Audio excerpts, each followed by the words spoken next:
Yeah.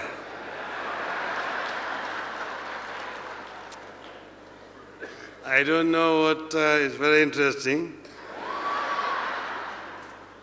Your Excellency the President, all protocols observed, ladies and gentlemen. I want first to begin by putting this meeting here into context. As you know, me and His Excellency the President had a meeting sometimes last year. And we came up with what's called a MOU. And that MOU has 9 points. One of them was corruption, fighting corruption. So sometimes last year, we had decided that we are going to convene a national conference on corruption, that we are going to charge the Building Bridges Initiative to convene it. Later on, we thought that if we have the Building Bridges Initiative doing it, it will be seen as just Uhuru Raila, more like a public relations exercise. We decided that we allow the private sector to be the conveners, that we would ourselves come here just as participants and listen to the people talk about corruption. And that then we would also just make our contributions along with other people. Unfortunately, yesterday, we had to be out of the country. That's why we're not here. But I came here very early, only to find that most of the contributions were made yesterday, and that now we are actually just concluding. So I had some few points that I wanted to make, and I'm going to make them very quickly so that they can also go into record of this very important conference. I say most African societies have no word for corruption. In our mother tongues, people who take what is not theirs are called thieves. Occasionally, we refer to such people as wakora, crooks, conmen, but they're generally and simply understood to be thieves and called as such. That is what we call a person who tricks you of your land, who takes your cow, uses flowery language to get money from you, who charges more than the real cost, or who hides part of the proceeds for personal gain. No matter which Kenyan society you ask, such a person is called a thief, and people are warned against such characters. As children, our parents warned us against being seen with so-and-so, against marrying in such a family, because they are thieves. They are bad people. They were rejects in society. Over time, there has been a systematic laundering of this crime, its perpetrators and its proceeds.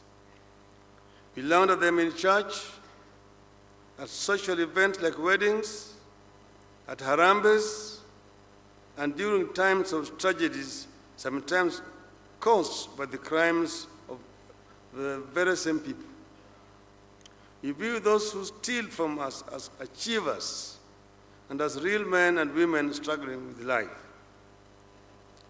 Those who steal from us and who then give back partly out of guilt and partly to buy our admiration and silence are seen to be generous or development conscious, even when we know they are not.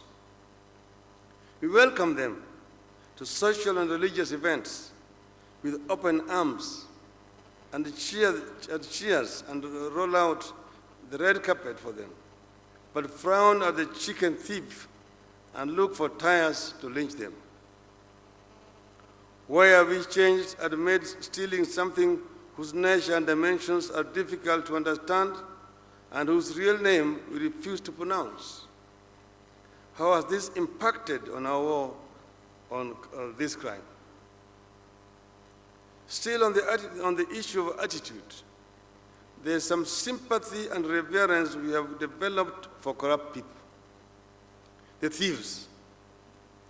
We kind of feel sorry for the big shot who has been taken to court for stealing billions using the pen or through the electronic bank transfers, while we feel nothing for the ragged man accused of stealing a cow or a chicken. That person does not get bail in Chief Justice's court. Aende kabisa.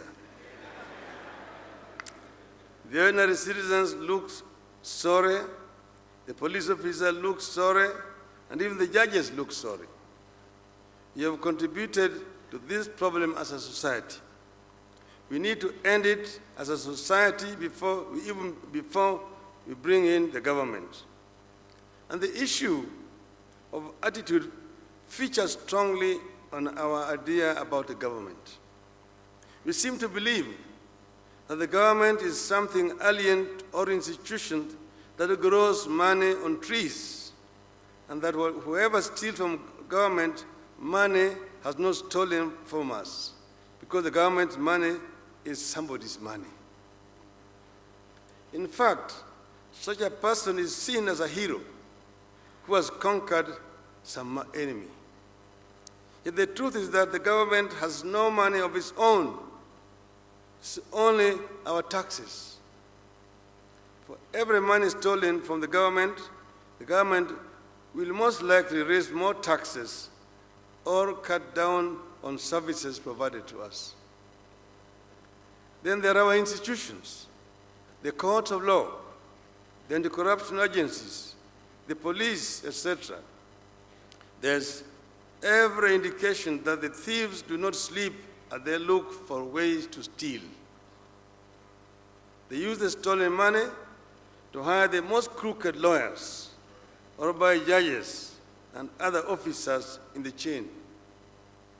We are witnessing very clear cases of collusion in our courts, with investigators and prosecutors.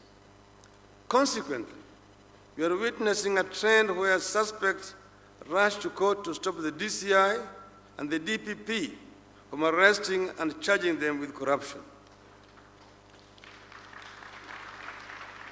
And then the courts are granting such suspects their wishes. This is curious and disturbing. I'm not sure whether a chicken thief out there can go to court and get such a favorable ruling. If the suspects feel that they should not be arrested and be taken to court, and the judges agree with them, what are we supposed to do with those suspects? When a man who has stolen money meant for drugs in a local hospital asks judges to stop his arrest, and the judges agree with him, what are the mothers whose children died for lack of drugs supposed to do? I'm equally not sure you can tame graft when you allow those charged with it to be out on bail and return to their workstations, cleanse or interfere with the records, then return to court a year later. What kind of thief, with his or her senses intact, would return to office and safely guard documents and contact they know will be used against them?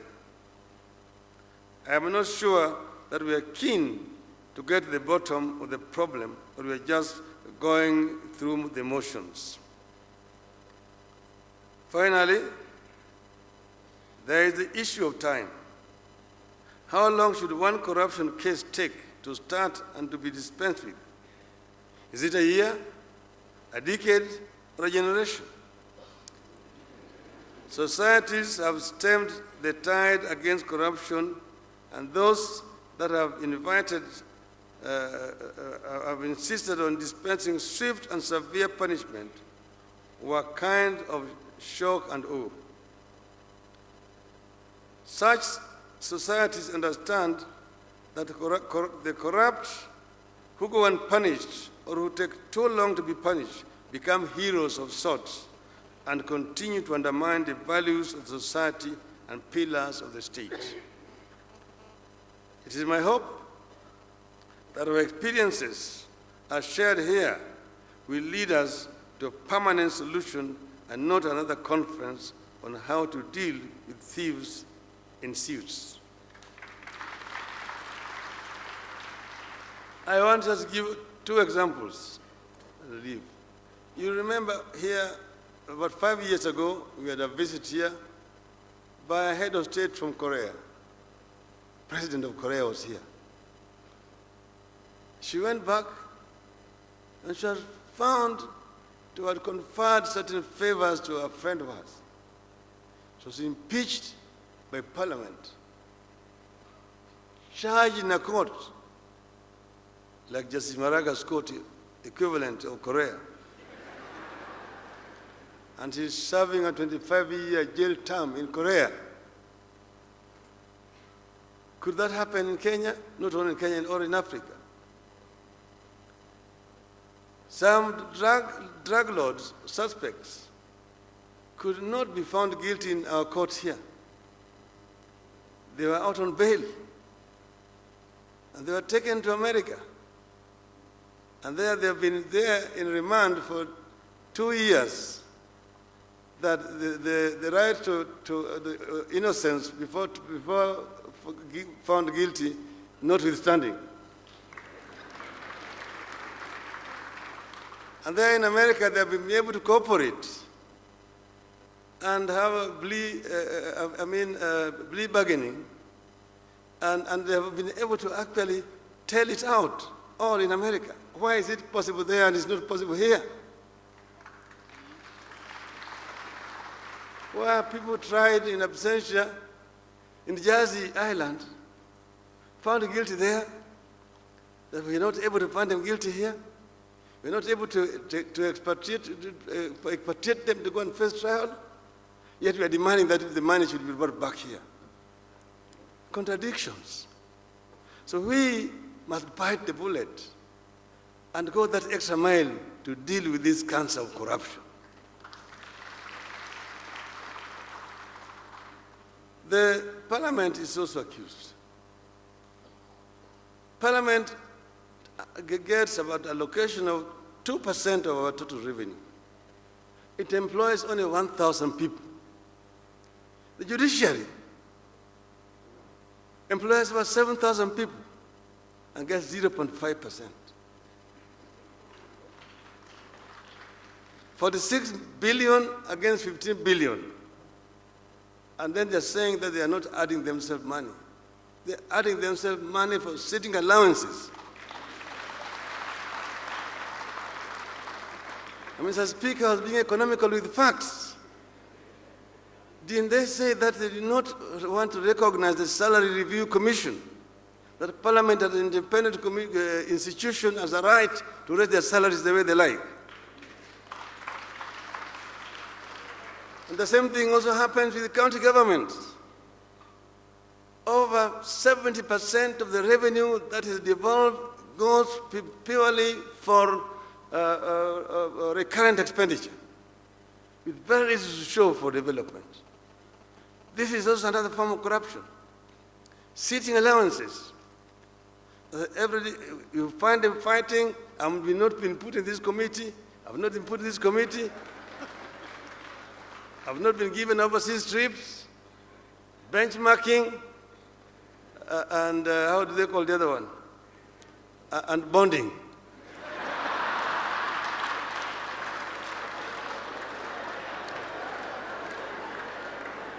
That's where our public money goes. So we need to face this directly and openly and deal with it. This is when we are going to be able to slay this dragon of corruption. Your Excellency, let me tell you a story that I was told when I was Minister for Roads and Public Works in my other early incarnation. This is a minister from Nigeria for roads and public works who went on a tour to Malaysia. There, on invitation. So he was taken by his host, taken around the country, shown the highways that they have constructed in Malaysia. And then in the evening, he was treated to dinner at the residence of that minister. There, he found a nice mansion, a swimming pool, and nice sofa sets, and dinner sets. So had dinner. So he asked his host, "How did you manage this house?" The host took him to the balcony and showed him, "Look yonder. Do you see that highway there? Yes, 10% here."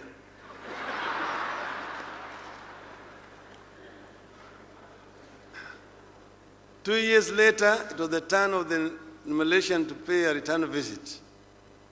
When he went to Nigeria, he was taken around the roads. He saw roads were potholed, some of them untarmacked, and very poor condition, very poor state of affairs.